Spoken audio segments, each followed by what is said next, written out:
It is swollen, it is rigid, there's no movement, there's no suppleness in it.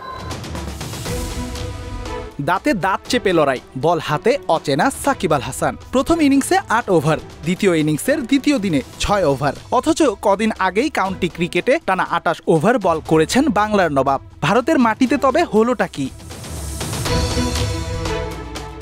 বল হাতে অচেনা সাকিবকে নিয়ে commentary বক্সেও হয়েছে নানা আলোচনা। মাইক হাতে তামিম ইকবালও সাকিবকে বোলিংয়ে না পেয়ে জানান নিজের হতাশা। তবে তৃতীয় দিনে এসে হয়েছে সে রহস্যের খোলাসা। ভারতের মাটিতে ইনজুরি নিয়েই টেস্ট খেলছেন tiger allrounder. It is swollen, it is rigid, there's no movement, there's no suppleness in it. ম্যাচের ৩৮ ওভারের ঘটনা। কমেন্ট্রি বক্সে থাকা মুরলী কার্তিকের কাছে তামিমের জিজ্ঞাসা, সকালে সাকিবের সাথে কি নিয়ে হয়েছে আলোচনা। উত্তরে মুরলী জানান, চলতি টেস্টে বোলিংয়ে না আসার কারণ জানতে চান সাকিবের কাছে। সাকিবের উত্তর, সার্জারির কারণে আঙ্গুল ফুলে যাওয়ায় অস্বস্তি পয়েন্টার ফিঙ্গারে।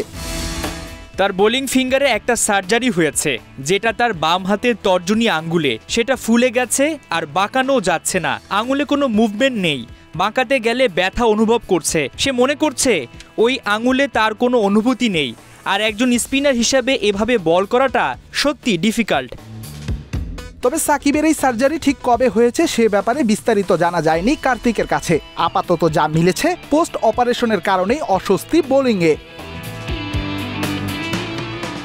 এদিকে শুধু বোলিং না, ব্যাটিংয়েও রীতিমতো নিজের সাথে যুদ্ধ করেই খেলে যাচ্ছেন টাইগার অলরাউন্ডার। কাঁধের সাথে স্ট্র্যাপ বেঁধে দাঁত দিয়ে চেপে ধরে করে যাচ্ছেন ব্যাটিংটা। রেদওয়ান শাওন, ৭১।